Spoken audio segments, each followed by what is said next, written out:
Halo teman-teman, perkenalkan nama saya Ermelinda Juta dengan NPM 211031119. Saya dari kelas 2021C. Nah, pada kesempatan ini saya mau menjelaskan materi tentang pandangan mengenai aborsi, hukuman mati, dan eutanasia. Yang pertama, aborsi. Menurut pandangan saya tidak setuju dengan melakukan aborsi, di mana kita berfokus pada pelindungan hak hidup janin yang dianggap sebagai manusia yang memiliki hak asasi yang sama dengan orang dewasa. Mereka yang menantang aborsi percaya bahwa sejak pembuahan kehidupan manusia adalah mulai, dan karenanya aborsi adalah tindakan yang menghentikan kehidupan tersebut secara tidak adil. Berikut ada beberapa alasan utama yang sering terjadi dengan adanya aborsi. Yang pertama di sini itu hak untuk hidup. Saya tidak setuju dengan melakukan aborsi. Alasannya bahwa setiap janin adalah kehidupan manusia yang berharga penuh untuk menjadi manusia dewasa. Bahwa mengambil hak hidupnya sama dengan melanggar hak asasi manusia. Menurut saya, kehidupan manusia dimulai dari pembuahan, sehingga mengakhiri kehamilan dianggap sebagai tindakan yang tidak etis dan melanggar hak hidup janin. Yang kedua di sini kewajiban moral untuk melindungi hak yang normal.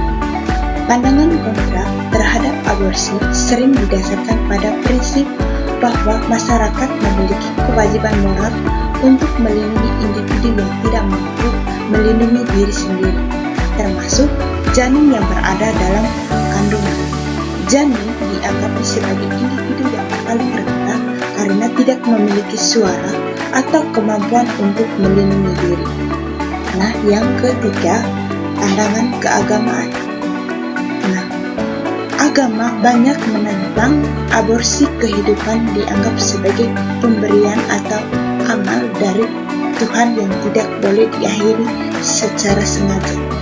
Dalam ajaran agama, tentunya misalnya agama Katolik, aborsi dianggap sebagai dosa berat karena dianggap melanggar perintah Tuhan tentang pelindungan kehidupan.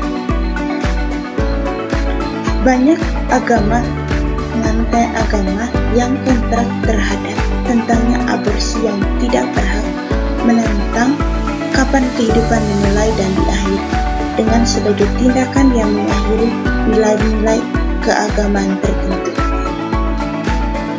Yang berikut, hukuman mati.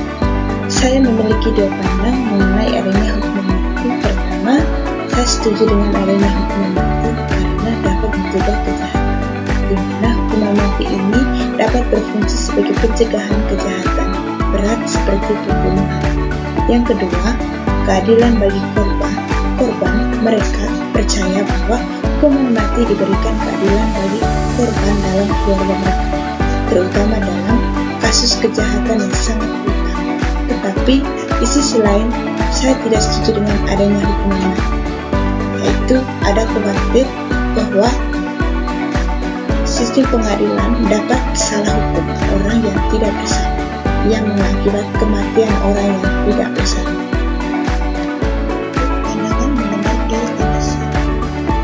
Pandangan saya tentang eutanasi adalah bahwa ini merupakan isu yang sangat kompleks, melibatkan dimensi etika, moral, dan hukum yang mendalam. Di satu sisi, saya memahami bahwa bagi sebagian orang, eutanasia bisa menjadi pilihan terakhir untuk mengakhiri penderitaan akibat penyakit kriminal atau kondisi yang sangat menyakitkan, dengan mempertimbangkan hak individu untuk memilih kematian sendiri dalam situasi yang tidak ada harapan pemulihan. Namun, saya juga menyadari bahwa tindakan ini dapat menimbulkan masalah besar seperti risiko ketidakkepastian tentang kualitas hidup seseorang dan pertanyaan mengenai siapa yang berhak membuat keputusan semacam itu. Dalam konteks budaya dan agama, tentu eutanasia seringkali dianggap tidak sesuai dengan nilai-nilai kehidupan dan moralitas. Oleh karena itu, saya berpendapat bahwa setiap keputusan terkait Eutanasia harus dipertimbangkan secara sangat hati-hati dengan melibatkan pihak medis, keluarga, dan masyarakat, serta mempertimbangkan alternatif perawatan pilatif yang dapat menyerahkan penderitaan tanpa harus mengorbankan